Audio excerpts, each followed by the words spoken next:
Welcome to the Retrospect podcast, a show where three guys come together from different walks of life and discuss a topic from their generation's perspective. My name is Ian, and as always, I'm joined by Stoney. Hello. And X-Man. Hey, everybody. So, this week, I have an interesting question to ask. What future technology or future items are you most excited about?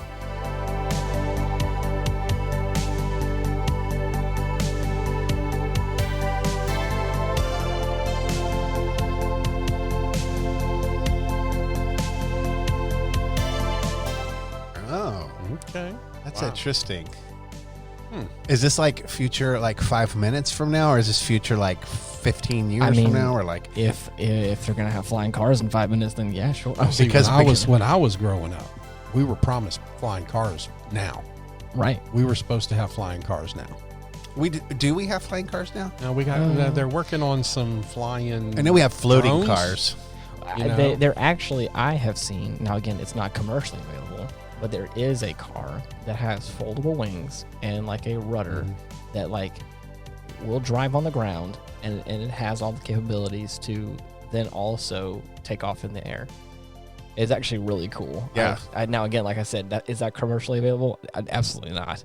Yeah. But that's the hard part about this discussion like this too. There's a lot of technology that's available that like makes those sort of things Right. available or makes it realistic. Yeah. But is it readily available to the average person? Is the average person ready for something like that? Right. Well, they have these self-driving cars that it's proven that 95% of the time, it's not the self-driving car that causes the accident. It's the stupid human trying to cut them off and push the limits. And yeah, exactly. It's us. Yeah. That's the problem. Are we ready for it? I don't think so. It's definitely got to be one of those where we have to get so good at countering the human error. Like, hey, like future, kind of like future defensive driving. The technology Yeah. has to get so good that it accounts for Right. human error. Well, I like the way you said that, defensive driving. That has changed in 30 years. Defensive driving used to mean you were defensive driving. Defensive driving today means I'm not going to let that son of a bitch cut me off in the merge lane. Yeah. True. That sounds So more, defensive driving has taken on a whole new meaning. sounds more offensive driving. Yes, than it anything. does. Yeah. Right. Yeah. And Right. isn't that funny? Oh, don't use your blinker because nobody's going to let you in. Yeah. Well, you know, I came from Dallas, Texas, and when I I'm lived so there, sorry. don't, you know, Right. I unapologetically come from Dallas, Texas. Right. But I'll tell you this, you know, because Dallas is where it's located in the middle of the country in the South, weather's good. It's a hub for a lot of things. And there's a lot, and it's also the test market for a lot of things that go national or global. And so one of the things that I saw there was, what's the car? Uber. Oh, yeah. The Uber had a flying direct to the airport human carrier. It's a big program. Drone. It's a big drone. That is could what it literally, is. yeah, it could land wherever you are, like get you and take you to the airport without encountering any rush hour traffic. And now if you live anywhere near DFW airport, that's a really appealing and sexy thought to be able to get to the airport without How much having is that to ride worth? Yeah, I mean, I would pay. It much? depends if you really want to get out of there. Oh, yeah, for real. You know, a couple of $100, I'm sure would be no For problem. someone, it is worth the money. So there's a lot to that. And also, you know, depending on where you are in your life, if I'm a parent and I'm schlepping 4 kids and, and I've got luggage and all that stuff, I'll pay whatever. Like book me that ticket. It's just part of your travel expenses at that point. So, I mean, I know there are flying cars, but, you know, here's the thing to me that I don't understand about all that is like, then do you have like sky highways? And so, I mean, is there police for this? Like, what is the... Right. That was what I was going to say is I think there is... It's like I think I've told you guys before. I would love to get my pilot's license. I really want to. But I think there is a lot of regulation with air travel for good reason. There is an entire infrastructure like the FAA and all these other places that are like, this has been an established thing, and I think it is safe, and I think it is monitored well for a good reason, and I think that I think that just having any Joe Blow enter into that, I think it's going to be a hard pill to swallow. Can you imagine how bad it's going to be? Ian is not old enough to remember. Do you remember the 70s and early 80s when all the air traffic controllers went nuts and started killing people? Can you imagine tripling, quadrupling, how fast multiplying the airspace is going to be? The thing I was trying to say with that was I don't see I mean, I could be wrong. I don't see a space in the future for air travel with a pilot. With a pilot, a human pilot. If you were going to be a consumer of this commodity, then you were going to be you're going to be in a drone, essentially. Yeah. You're going to be hopping in your plane, quote unquote, yeah. and it will have I agree. some sort of... I absolutely agree. Because we're already to the point now where people are trying to make cars that way. Right. Where it's like where they want to eliminate humans driving altogether. I think, can't you get into a Tesla and go from point A to point B and not have to drive now? Yeah, technically. I think it's they haven't made it completely legal yet. But you can get in your car and go from point A to point B and never have to touch the steering wheel. Yep. Yeah. And that includes parking your car. Mm-hmm. Yeah, and the other thing is that the other reason why I agree with that, is just simply what we've been through with 9/11. I mean, they're not going to let people commandeer these little tiny things and crash them into stuff and have free reign of the air. Kamikaze, right? Yeah. No way. Especially with the guy, I forgot his name, Trent, or maybe not. I forgot what his name. Not Trent. There's a guy who recently, I think, is under really bad. I like watching. In case you guys didn't know, YouTube. Airplane videos and all that kind of stuff. Gotcha. I forgot his name, but again, whenever I say it, anybody that has seen this video is like, oh, it's this guy.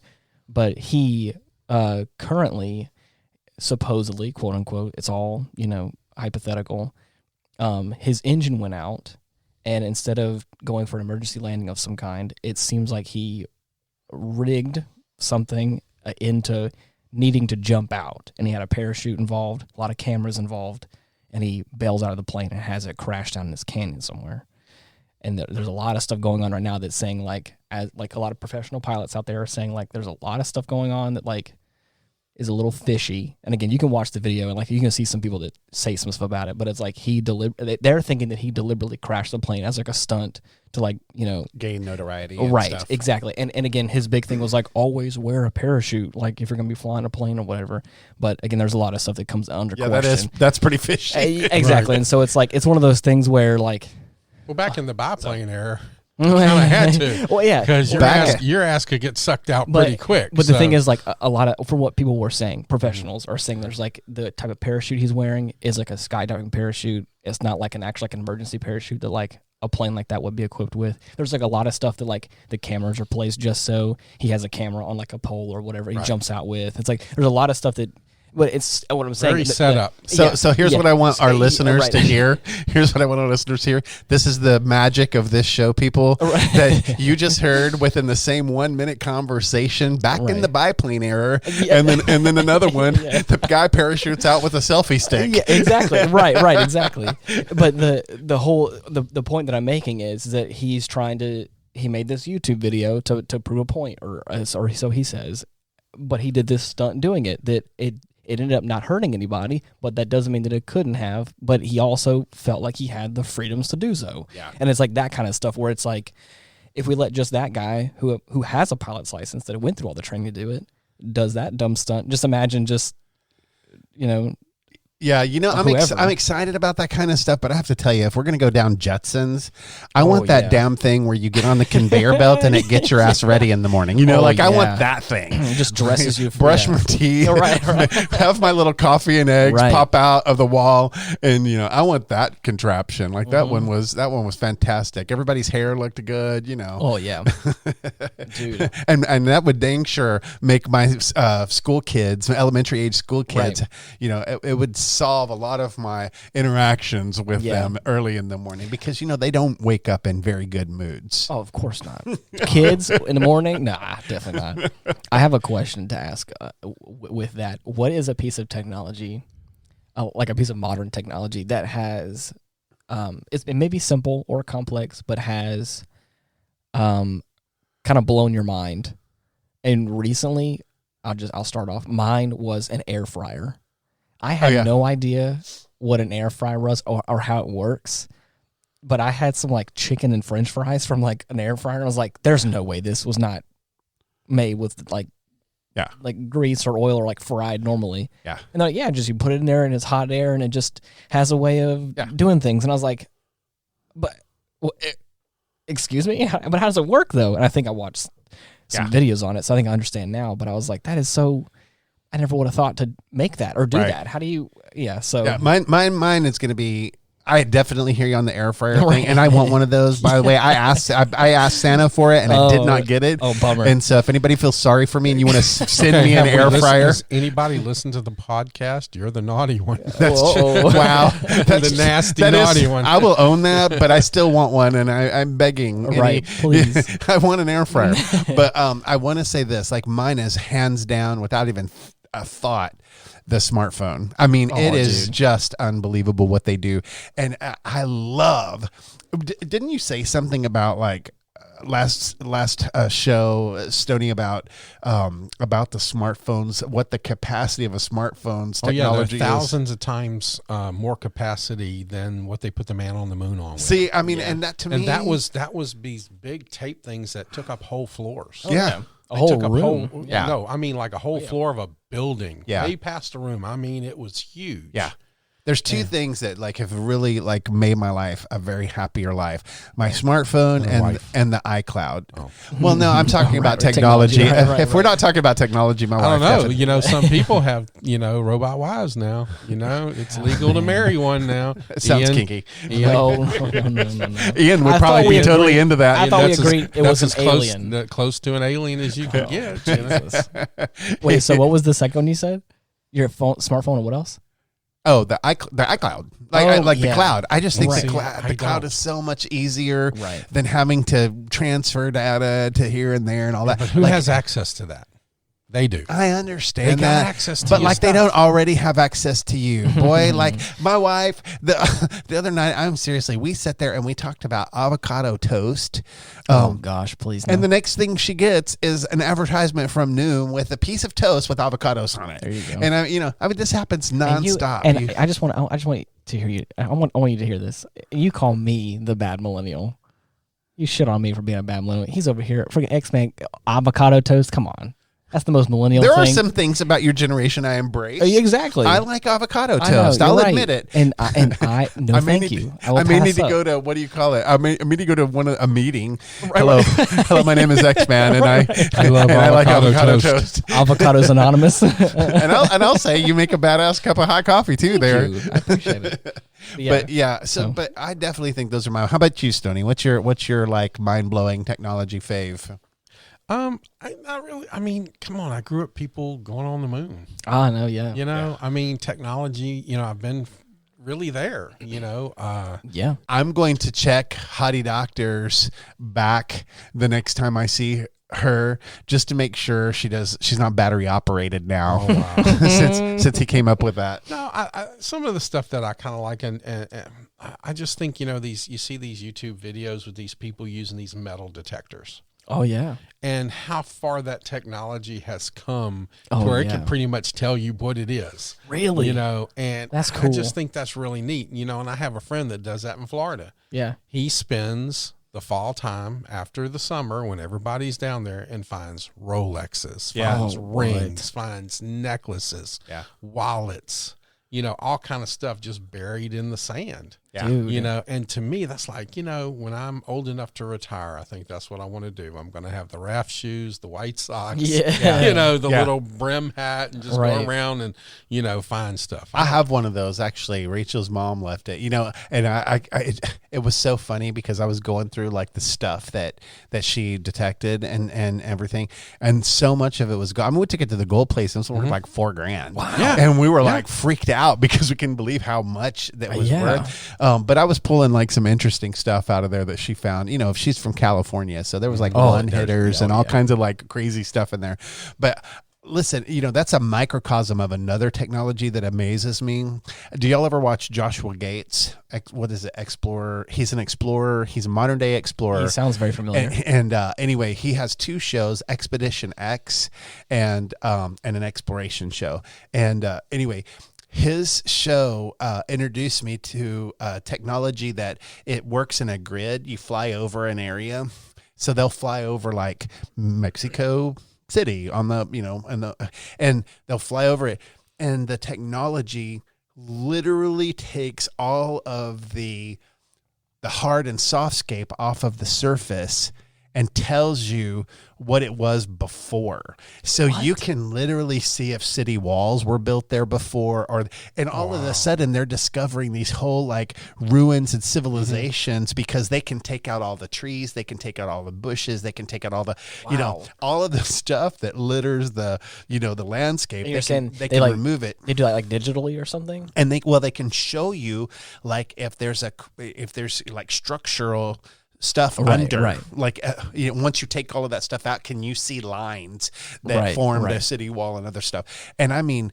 it's amazing. Well, this technology, I mean, it's like totally innovated the world of architecture. And, the guys down at the bottom of the ocean, they go down there and they take these little mini subs down there and they ping the bottom and they can see the shipwrecks. They can see all kind of stuff. That's crazy. Yeah.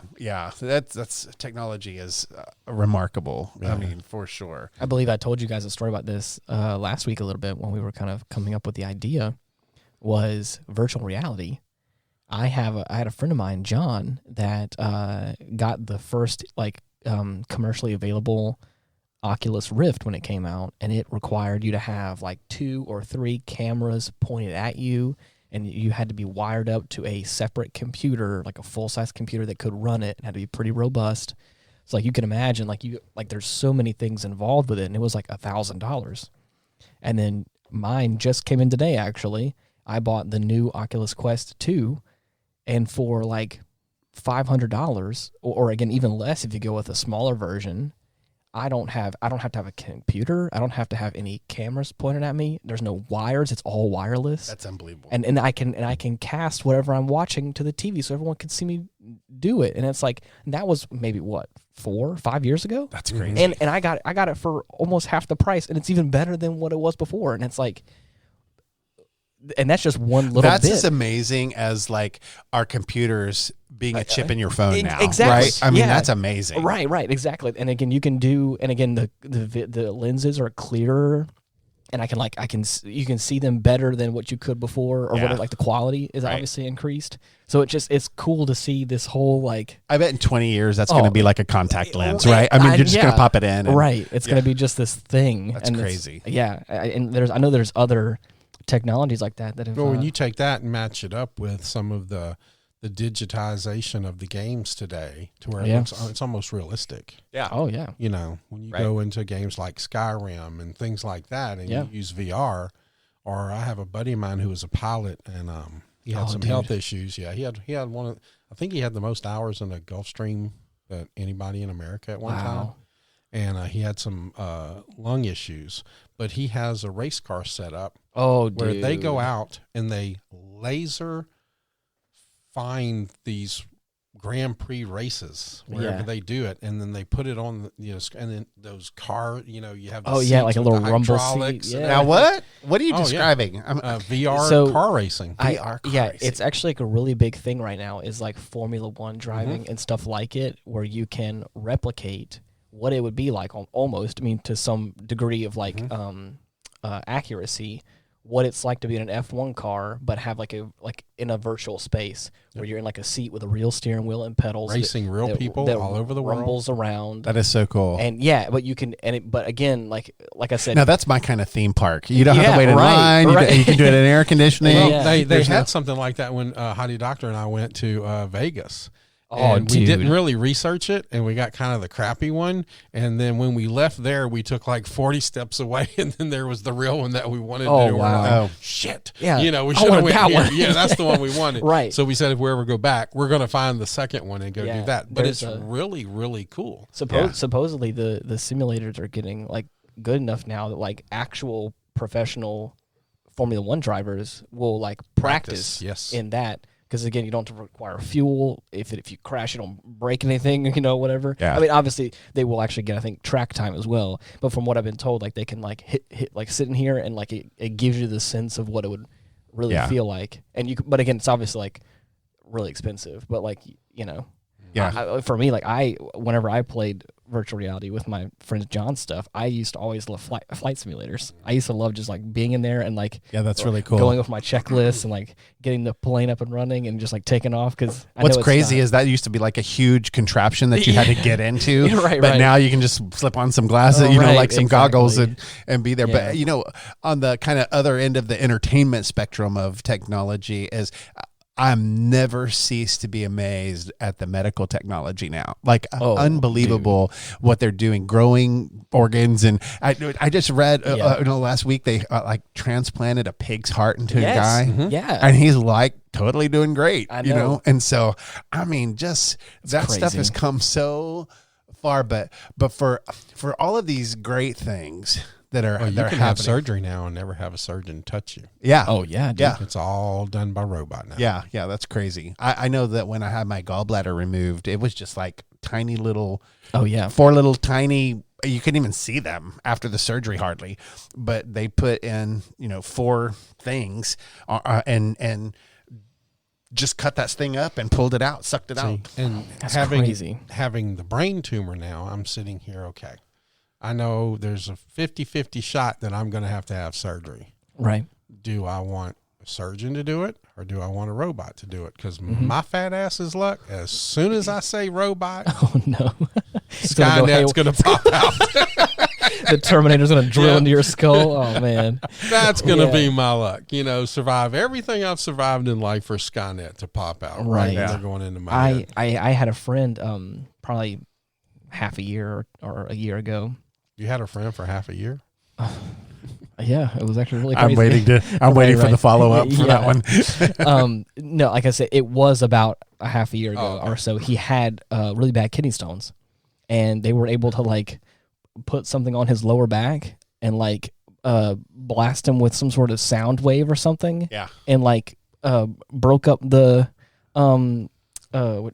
kidney stone itself. Oh, that's good because those suckers hurt. But I mean, I think it still hurt, but it made it so much easier, obviously, because I think they basically said they vaporized it or whatever, and I was like, wait, you can just do that? And they were like, he's like, yeah, I had no idea what they were doing. He's like, I rolled over, they put this thing on me or whatever, and it was like, before you know it. That's very Star Trek-y because remember they lay on the sick bay and they run the little scan across them and they can tell everything. But that's crazy. For all of the good stuff, there's also, just like anything, I think, technology sometimes, as much as it fascinates me, some of it scares me a little bit. Yes. I mean, and I'll tell you, one of the technologies that really scares me the most is like the tiny cameras and things that we have now that are so easily hidden and stuff. So you go to an Airbnb and have your whole weekend, recorded online. It's just scary to think that stuff can turn around and get sold on a black market, and all of the relations that you have could be, I feel like that's kind of the part of technology advances and stuff, is that some of it's just so nano that it's hard to detect. And so it makes me think that you almost have to become, remember those movies where they sweep the offices for bugs, they wave a wand around on the desk and stuff to make sure that the phones aren't bugged. It almost makes me feel like that we need that also. So can somebody invent a wand that detects like predatory technologies? Because I don't know why I thought about this when you said this about the cameras. My grandfather on my mom's side had some digestive issues, and they said, okay, we need to prep you and we want you to swallow this camera, and it's going to pass through your system, and we're going to look at some stuff. We're going to check some stuff out. And he kept the camera. He said after it popped out the other end, he's like, I paid for that son of a bitch. I want it. And so he had a little jar with a little camera in it. Oh my God. Are you serious? Yes, he kept the camera. Wow. Oh my God. Yeah. That is great. It'll probably be worth some money later, Probably. like some collector. You better sterilize that though. Yeah. Well, I still have my first pager. The first pager I had was not a pager. It was this little pen, and doctors used it, and attorneys thought they were something. And all it did was beep. And once it beeped, you knew to call the answering service. Oh, What? to get a message. Yes, just to get your message. I still have that. I think I have my first bag phone, my first car phone, my first brick phone. I have the first regular pager. I have the first alpha pager that came out. Wow. I've kept all of that technology and watched it grow. And I I've do had- remember crazy. pagers, but man, I was so cool when I Right. got my first phone, my first car phone. Yeah. It looked like a day planner, basically. Yep. Yeah. In a zipper bag, and you opened it, and it still had the cord. Yeah, the you know? spirally cord.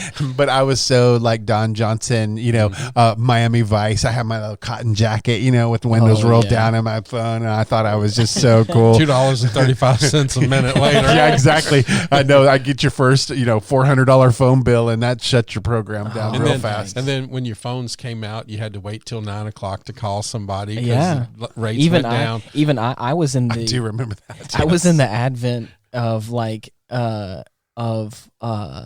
text messages were becoming like a popular thing. Like I was in high school and like even in middle school, whenever like having a cell phone when you were like 13, or at least this is in my my world around me, so I know it's different for everybody. But whenever I was like in high school and middle school, getting my first like little bitty phone, little Nokia phone or whatever, and like doing like I forgot what it is, the little like the 3 clicks for the letters, like the little Yep. like and like having to type up words.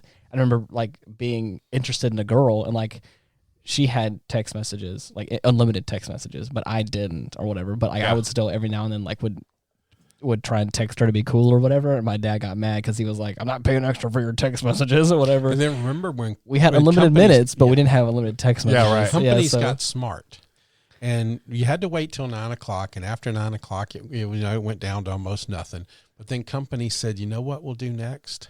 If they're on the same plan as you, we won't charge you." Remember Ooh. that? Yeah. So all the Verizon people could talk, all the AT&T people could talk, all the cellular one, and then all the Yeah. they're just trying to get you to sign up. Yeah. Right. Yeah. That's so interesting. Well, but on the kind of on that same vein, and this is a prediction I'm going to make about technologies in the future, is I believe that it will be the onset of our next generation's discrimination battle.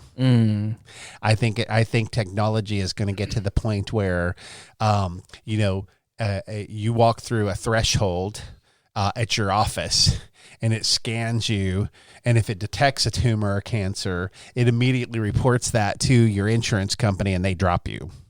Whoa. So That sounds hard. I believe it. I believe, and I think we'll have to have laws that prevent stuff like that. Yeah. Because I think it'll have to. Because think about it. Insurance carriers, they would be thrilled to know that you have a condition before you even realize, because you haven't gone to the doctor. Right. A lot of that too, like you have things like the genetic test. You can send in like your genetics, and they Right. tell you like your lineage. But Right. they also, I think, if I'm right, one or a couple of those services actually tell you like, do you want to know like medical records about you Yeah. and what you're predisposed to? Because we can Right. tell you if you are predisposed to diabetes or Yep. cancer of some kind. So, and the reason why I think discrimination is going to be a big deal is because I really think technology is going to give us our biggest challenge in ethics.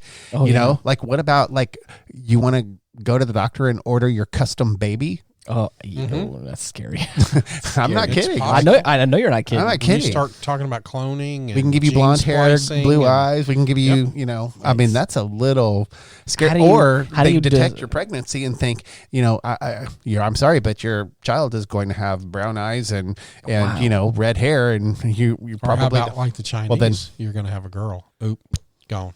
Yeah, I mean, Yikes. I don't know. I really just believe that. He just Oh yeah.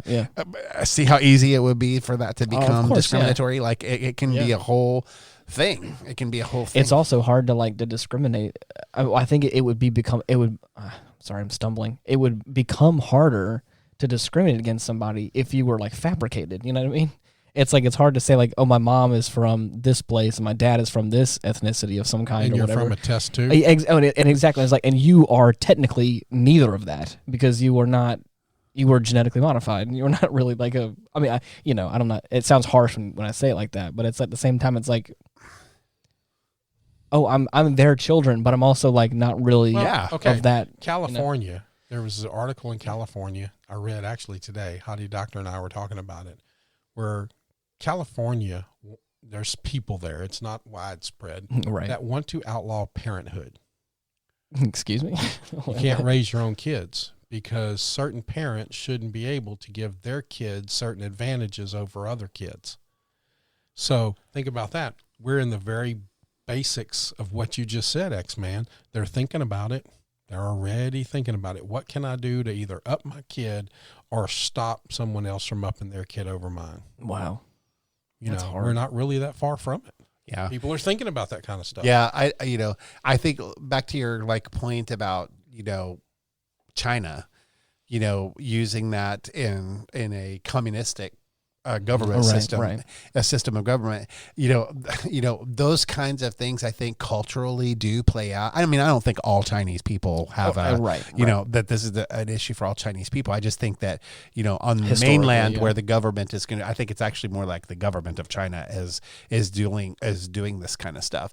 And I think that, that's real scary. I think that, what we have to think about as far as an ethic is concerned is, are we going to play God? Right. Are we going to play God? Are we going to be our own God? And so we decide what gets created. We speak into the world what happens. And at what point are we, breathing life into whatever is being created? I mean, I think it becomes a real, I think it's going to change everything. It's going to change theology. It's going to change the way that we think about, it's going to be life. I didn't think about this, but it could be like, this is actually really interesting. It could be its own. I'm not saying it could be I'm excited about starting this new thing I'm talking about. Remember the last time he got excited about something? No, he wanted to have sex with aliens. Please, I never said that. Is that It could be its new version of discrimination. Is like if you are modified in such a way, and again, like a certain subsection of people, like I thought that's what you said. I did say that. No. That's exactly what you said. X-Man just said that. But what I'm he wasn't listening. No. But what I'm saying is like instead of what I didn't understand you were saying this if you did, but is like you have now normal people. And you have genetically modified people. Yeah. And you are either in one camp or the other. Is that what you were saying? I think we both just said that. It's part of it. Okay. I mean, because I didn't expand on that specifically, but yes, that is part of it. For sure. Yeah. I was going to say, because I was saying one group of parents upping their kids over some other kids. Yeah. But I'm just saying, like, what I'm saying, like, if that is to become a technology that could be, like, very easily reproduced, you will have, like, a very big, no longer will it be about what race or ethnicity you're from. It's going to be like, are you one of the real humans or are you one of the fake humans? Yeah. That's what I'm saying. And with artificial intelligence, that gets even more scary. But did you ever see the old movie, like Logan's Run? Yes. Logan's Run. And the reason why I love that movie is because I told you I come from North Texas. And Farrah Fawcett used to. Did you know that my uncle Farrah Fawcett, her mother used to babysit my uncle, and him and Farrah were good friends. Wow. So, but I totally had her poster on my wall. She was awesome. But anyway, but that was shot in the Water Gardens in Fort Worth. Yeah. And so, remember, they swam down into the entry to the city that they were in. But that show was about a coming of age. Okay. Like at a certain point, I forget whatever the age was, but they went through this very ceremonial disposal of their old people. Really? So the old people, like, they spun around in this room. It looked like a holodeck or something, and they spun around in this room, and then they evaporated. And it was really kind of an extermination. So it was like a sacrifice. Yeah, it was like a modern day extermination of. So I mean, that's kind of what discrimination and stuff could look like. Ageism. Just think about the way that technology will inform ageism. And think about how artificial intelligence will inform these other stuff. But the other thing is that I'm seeing that's kind of weird now is you can go to an Elvis Presley or a Whitney Houston concert. Yeah. You can do that now. They're hologram concerts of performers that no longer are alive, and you can watch them. For me, that raises a whole new question, and that's probably a topic for another episode of like, what is your likeness, what is your image, and like could you trademark that, like could you restrict that, like that kind of thing? We almost do, like with our social media. I know. Yep. That's crazy to think about. But you're right, that is a good one to include. Maybe we'll do a social media thing. Right, that'd be nice. Yeah, I just think that's so weird though, that you can go to a concert of a dead person performing, and how do you feel? Like, what would you feel like sitting there? Well, I'd imagine that, like, again, if you would claim to be able to do that, to put on a concert where you can revive someone, like revive an artist like that, it better be damn good. So but they can already do it. That's what I'm saying. So at that point, like, I would imagine by me saying that is it's got to be, you have to set the atmosphere, you have to have the sound right, like it has to immerse you into this experience. And if I was going to say if they have that kind of money, I'd imagine being there. I would imagine it would feel like actually being there, and I would probably just get into it and be like, this is real. But I'm just wondering too, like how it creates potential for distortion of someone's life and their story. It can also evoke pain, especially if you're a family member or you knew that person and that wasn't a good experience for you, to bring that person back after they're already gone, and you think the reality is different. But on the flip side of that coin, like if I could introduce my child to Martin Luther King, or I could introduce my child to someone great through an immersive experience like that, how awesome. And I'll predict this too. That'll be the new textbook.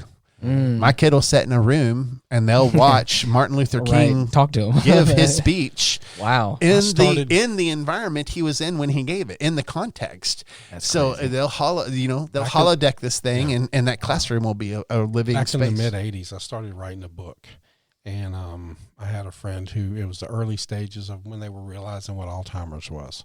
And basically, Alzheimer's is there's a memory, and part of that memory is just removed. You can remember a little bit before it, a little bit after, depending on just your situation. Right. And I was writing a book, and I never finished it. I probably need to get around to it. But basically, it was in the future. I never determined what happened, but everything was electronic. Mm-hmm. And so something happened, I don't know, a comet come flying and just erased everything. And so time travel was just a tool. It wasn't the book. It was just a tool that they had access to. And so since they lost all of the artwork, all of the books, all of the everything, they lost history because it was all electronic at that time. So what they did was they used time travel to go back, and they started plucking out memories from people. And so that's how they were recreating the past. Like Ronald Reagan, one of the greatest presidents, suffered an extreme amount of Alzheimer's. They were plucking stuff out, and they were plucking stuff out. And so in the course of recreating history, they took it from the people who were there. Instead of history being written by the victor, now it was written by people that were there. You couldn't dismiss the Holocaust anymore because they plucked those memories from the Holocaust victims and things like that. And then it got into, well, what if this person did commit the crime? Yeah. And the jury had said they acquitted them. Now, how do you use that technology? Anyways, I never finished it. And can you imagine, like you were talking about image? Yeah. One of the, like, can you imagine that your DNA becomes a commodity? So if I want my child to be a performer like Michael Jackson, I could actually buy characteristics or traits from the estate of Michael Jackson and have that into my kid. I mean, honestly, wasn't that a movie called Twins with Arnold Schwarzenegger and Danny DeVito or something, where they took all the best stuff from like 7 guys? Yeah, right. And the good parts came out to Arnold Schwarzenegger, and all the crap came out to Danny DeVito. Yeah, exactly. That's funny. They did that already. That's true. But honestly, I think the future is going to be a trip. And what if they do learn to bottle up gifts and no longer have to invest all of the time that we do today in learning a trade or a skill or whatever. And they can just download it into you. Like all of a sudden. Technically, that's what you do. When you read a book, you're downloading it into your brain. Right. I mean, what if they find a way to do that in a split second? But there's a certain spin on that, right? But I'm talking about like you basically take a zip drive, plug it into your, your I agree. ability in Zippo. You're all of a sudden Beethoven. Right. I mean, that's kind of crazy. Yeah, So, I mean, it's going to be an interesting world. Right. And what do you think? What do y'all think about this? Like, what do you think is going to be the new horizon for things like discovery and exploration? Like, what do you think is on the horizon there? Like, what do you think is going to be the things that because so much of what the world has is still undiscovered. Like, we don't know everything in the ocean. Yeah, we don't know 75% of the ocean hadn't even been looked at. And yet. pretty much all of space, except for what we photographed. There's a lot about space we don't know. Yeah. So, oh man, there's a lot that I feel like right now it feels like we're in a race against ourselves almost. Is like how fast can we advance technologically, and then how fast can we undo the wrong that we've done to the world is what it feels like. Right. We're like, it's almost like what will come first. Will we be able to like technologically surpass all of it and like move to a different planet or like fix the situation that is before us, which is like, helping the world survive. And right now it's like, it feels like it's neck and neck with like importance of like, you have in one camp, these bajillionaires like advancing technology real far and real crazy, and on the other hand you have people that are like, well, we're not gonna have a world to live on. And so I feel like I'm excited and scared for what that has to offer like in the next 10-20 years of like, will the earth be a better place to live on, or is it just gonna keep going downhill from here where it's like, well, in our quest to improve ourselves, we fuck ourselves up too. of course. Okay, it's like when they invented the computer, paper was supposed to be done. No more treat. You handed somebody a disk. Right. But in the process of that, what we did was we learned how to make reports bigger and better. And now we're burning more trees up because we don't want to pass somebody a disk because maybe they'll give you a virus or something like that. Right. So in our own technology and increasing our own, understanding of hopefully protecting our planet, we did something really dumb and made it even easier to kill the trees now. So what do you do with that? Yeah. Yeah, I don't even know. Yeah. You use the cloud. Like you said. Right, Well, yeah, I was going to say I do downloads, not discs, but yeah. I tell you this. When the computers first came out, you had discs. I was talking about in the early stages of it, you were supposed to stop doing the reports on paper and hand somebody a disc. Right. I think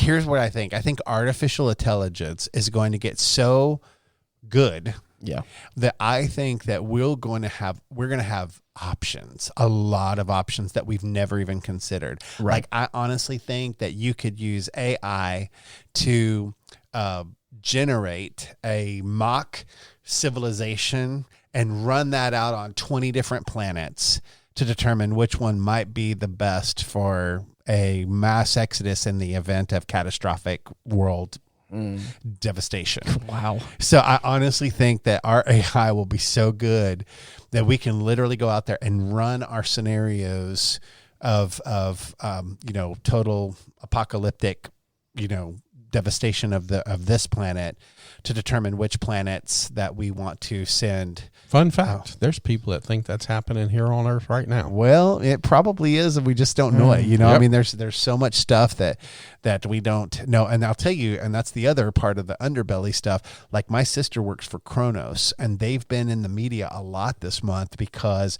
they had a big ransomware situation happen at Christmas time, and it knocked out the time and payment tracking and hours keepers for many of the world's top companies. Wow. And Yikes. and it has been a mess. I mean, she ended up working 80-hour weeks for weeks ever since it's happened, and they're still not out of it. Mm-hmm. So they're not recovered from it. And so, you're talking about pirating that doesn't involve ships and oceans. course. And you're not even talking about holding hostages, live human hostages anymore. You're talking about holding information hostage. Oh, right. And so information. Well, when you start holding people's paychecks, you kind of are holding them. Well, hostage. and information, and information is going to be the new commodity. I mean, and already is. I mean, it has been since the Cold War. Yeah, right. The thing is, like that's going back to an earlier thing we were talking about. That's the thing I think I'm most scared about is my phone. A lot of times is not intrinsically like me and my time on the phone, but it's just the like phones in general. Like kids on iPads and phones and stuff like that. Like it's a very integral part of a lot of kids' development now. Right. And the fact that like I keep myself pretty secure, but that doesn't mean that there are some things that slip through the cracks sometimes for me. And then I have that realization of this thing's still listening to me. Oh yeah. I keep myself like pretty locked up to where that I feel like that doesn't affect me as much. But like I said, every now and then there's these moments of like, this thing is logging my information and selling it to the highest bidder. Yep. And it's like, and that scares me in a lot of ways because it's like, I'm not saying that I have anything to hide.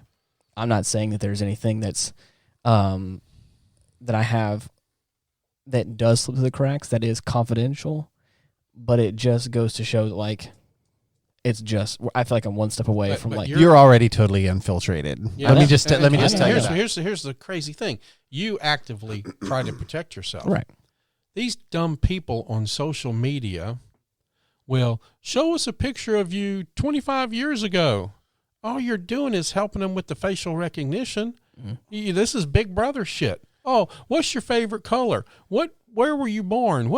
All you're doing is giving them the answers. All they do is take this and they take this information and the hackers and the people sell it and they use it and they're just tearing your life apart. Yep. And people willingly do it. Mm. How many people put up pictures every day on Facebook going, show us a picture of you 10 years ago. Show us a picture of you 25 years ago. Put it up next to a picture of you today. Yeah. So what do you think that is? Let me ask you this too. Like, do you think that rich people that develop these technologies will use them to impoverish others? Oh, absolutely.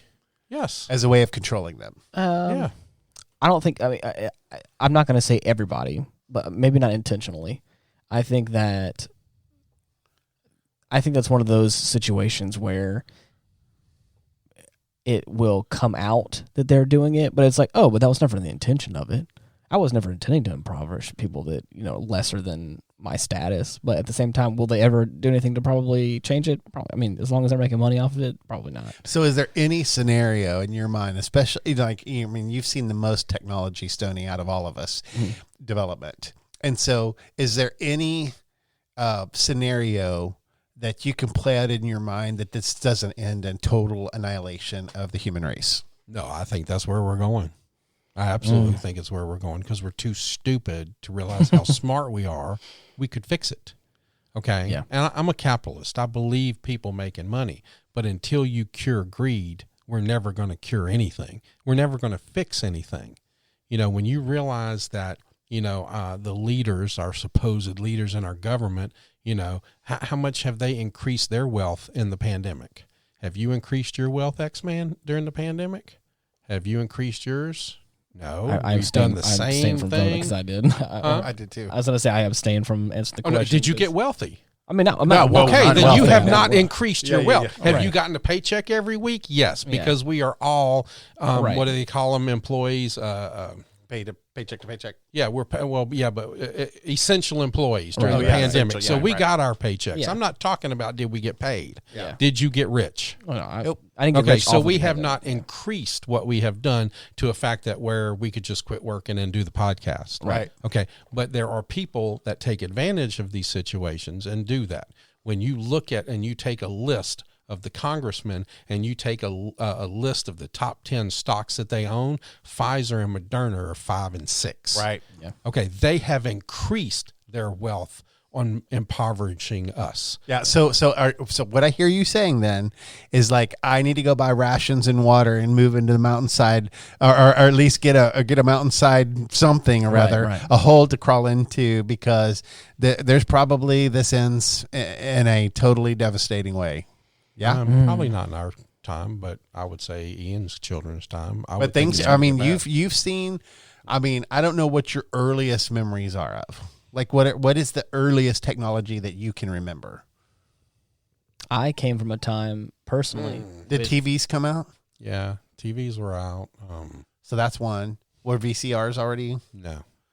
Okay, so you saw in VCRs. I saw VCRs. Okay, so that kind of gives it right there. There's a pinpoint there. Right. You saw the first computers. Yes, I saw the first computers. All right, so in your lifetime, you've seen the first computers all the way to we're about to put people on Mars. Right. And so, I'm just thinking with that kind of advancement and that short of a period of time. I mean, we're not talking about the way I mean, the other years before all of that were like a tortoise, I mean, that was like a turtle dragon, trying to go around the world. Even in my lifetime, whenever I was a kid, I remember going from like regular internet to like quote unquote high speed internet. It was still dial up though. Well, think about this. How long did CDs last? I was how long did a CD they were a last? Blip. And I remember when DVDs came out. Like I had VHS stuff for. I can't even tell you how many things I've already. Like there were 8 tracks from my earliest remembrance. Right. So I remember 8 tracks in cars. Right. And then I remember cassettes and Walkmans and all that sort of stuff. Right. And then, but yeah, I mean the technology is advancing so fast now. I don't know if this takes long. No, I really don't. No. I think that's the scariest part about it is that it's like I've seen how far technology's come in just 5 or 10 years. I graduated high school 10 years ago. This year. I graduated 87 years ago. 87. But what's crazy ago? Is we're inventing all this. I was like, what? I was like, damn. we're inventing all this technology, but number one, it requires resources, right? Which we're burning through them faster than we've ever burnt at any other time in history. And then the other thing is we're not directing that technology towards, like you said, fixing our environment. Like, Jesus, like how many people,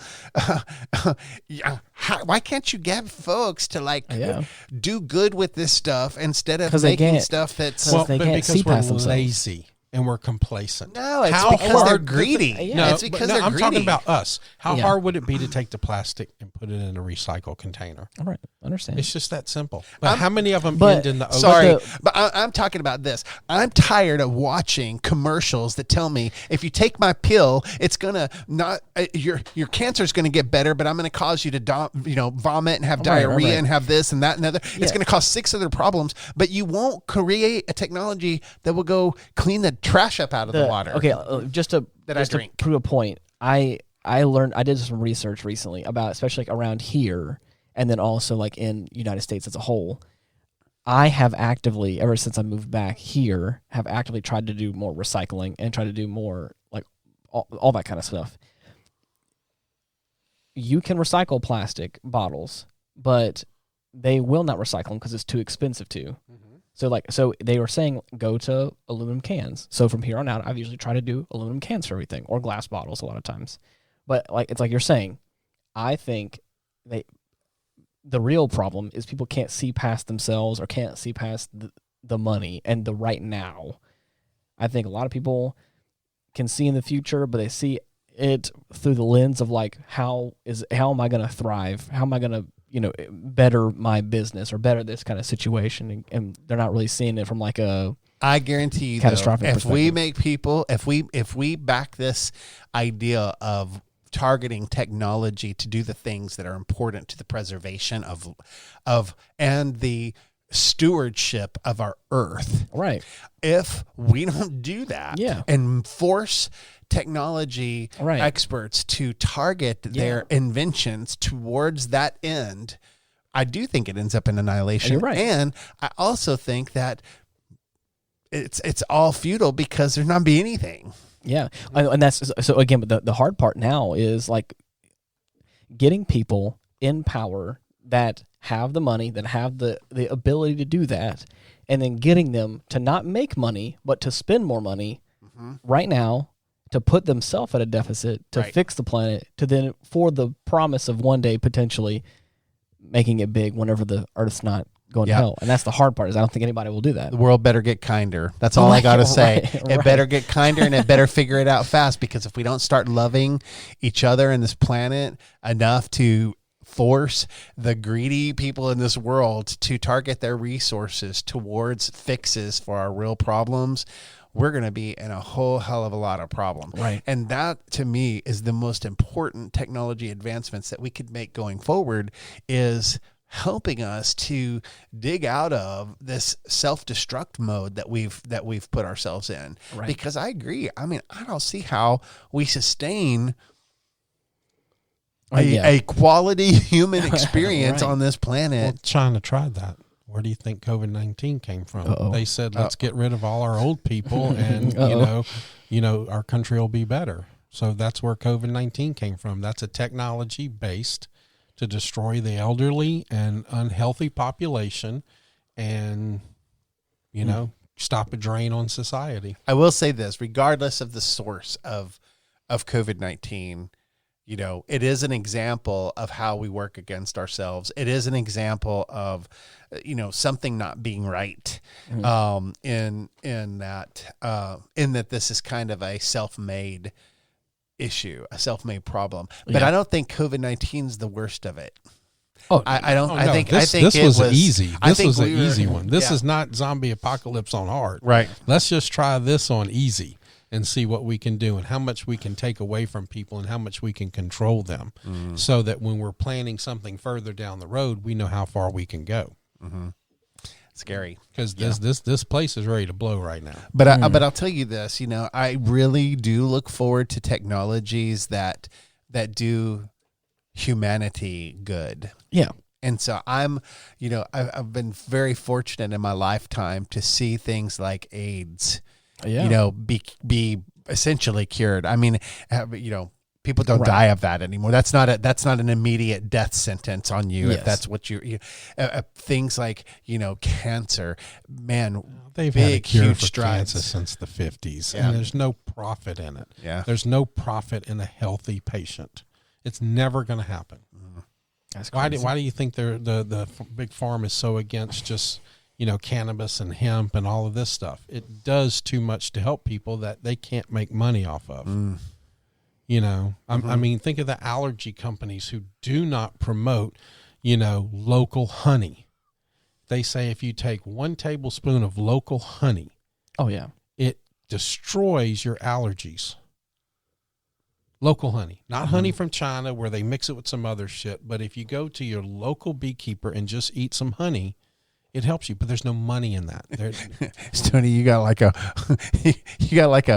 mad, I think, a thing about China tonight. No, I was just, I do. I ain't real happy with them, but I mean, hey, you know. But I'm more on, you know, happiness about, you know, promote the local beekeeper, right? You know, but there's no money for big pharma saying, hey, look, do that. Yeah, I agree. I think that there are so many things, and I think that we're going to see new value created in those spaces, holistic spaces and all that. And I really do think that the emerging economies and the emerging superpowers will be the ones that create healthy, thriving environments, because we've destroyed them all. Right. I mean, deforestation. You ever watch those videos? Go on and Google deforestation on Google, and you know, there's time lapse video from space that you can watch the Brazilian rainforest be chopped down and gone, and not just it, but like Madagascar and all these other, you know, places that, I mean, there's just tons and tons. You know, you've seen the ones of the ice melt in the pole caps. Oh yeah, I've seen those. That's hard to watch. It's like, yikes. I know, it's scary, and you have unprecedented things. Now there be people, whether or not that is a natural occurrence that's happened over and over, and a new ice age is coming and all that stuff, like whatever, you know, we still have real trash floating in our ocean, real trash floating in our lakes. Right. Our water systems are tainted. Our processes are crazy. We're spending, I mean, it used to cost me $1 to drink a bottle of water every time I wanted something. Right. I mean, what the heck? And I'm polluting. Right. Yeah. So it costs me more to damage right. the environment I'm in. And so, Mallory and I were talking about that recently too, was like, we were talking about wanting to do better for the environment. But we were talking about how it's hard. It's hard in certain aspects of it because it is so readily available to do the wrong thing. Yeah. It is hard. At least where, again, it could be different in different parts of the world. So I'm just saying this for where I'm at. Sure. Is that I have to go out of my way, right, and spend extra money to do the right thing. Yeah, is what it feels like. But that's why the technology needs to be aimed at it. Of course, and I do think that we should do an environmental episode. Right. I really do, because I think people care about that. Right. I know I do, and I'm becoming more and more awake to the fact that we have problems in our world, and that honestly, as a person of faith, it becomes a real issue, because I'm supposed to be here like helping creation, not hurting it. Exactly. And so, but I will say this, as far as technologies are concerned, if we don't start aiming our R&D at something a little bit more life-giving, right, then all of this, all of the ways that we can take technology and use it in a predatory way, then we're screwed. I mean, I really believe definitely screwed. I believe Stoney's right. I believe, man, you better buckle up, get some batteries and some water and a little hole to crawl into, because it'll be the undoing. You got some bullets. But also, I think there are, as there are so many probably bad things that have come from technology, I think there are so many great things well. Yeah. And I think this podcast is one of them, if I may say. Yeah, because with the advent of technology like this that allows us to be able to do this from a place. And have people in Germany listening, right? Yes. Is for anybody out there that it can go across the world. I remember as a kid wanting to be on television or wanting to be on the radio, and then now to be in people's pockets all over the world. It's like really interesting, and I think it's really cool. And the folks subscribing and listening to the podcast are growing month over month. Yeah. If you have friends, man, invite them to listen to this thing, because we want to be out there, and we want to hear what you have to say, and we want to just be a part of part of your day, and have these conversations, kind of stir people's hearts and minds, and maybe have good actions and come from them. Right. But I agree with you, Ian. I think that this podcast is a great example of good technology. Right. And I really want you to hear me say, technology is not bad. Technology is awesome. How we just use technology can be bad. Exactly. We have to aim it in an uncorrupt way. We have to do it towards life-giving things that cause human flourishing, versus the undoing of our humanity. And so I think technology in and of itself is amazing. I have a friend who just got a telescope, and he's been posting pictures on his Facebook page of all of the different nebulas and all the different and these pictures look like they come off the Hubble. I mean, I'm sitting there going, this guy is in his backyard doing this stuff. And it looks like the quality of things that I read in my textbooks growing up. I'm like, wow, this is unbelievable. That is crazy. These pictures that he's getting. And so I just think technology is fascinating. So for all of you who are listening to us in other countries, I just want to say we're here because of great technology, and and we love that you're listening to us, and hope that you'll share us and get the word out about Retrospect, because it is a fun show it's not just for entertainment, it's to provoke real thought, and to start get people some conversations, for sure, and maybe offend one or two people along the way. We try. We really do try to offend somebody. Tony, you've offended China for sure. I mean, I don't think it takes much. Yeah, right. But I also want to say, wouldn't it be awesome if we got a letter from China saying they wanted to sponsor the podcast? We're no longer this accepted. This week's episode brought to you by China, the communist. But I want to say that we'll even go as far as to defend each other. A little bit every now and then. I think we're getting closer and closer every week. But if you're looking for us, you could type in Retrospect Pod on basically any kind of social media outlet or Facebook or anything like that. We have a link tree /Retrospect Pod. You can find all the links there. You can click on all of it and be able to hear us on every podcast platform you can imagine and other stuff like that. But also, Spotify has a way to rate the podcast 5 stars. That'd be really appreciated as well. But thank you so much for listening. We all really appreciate it. And until next time, bye-bye. See ya. Peace.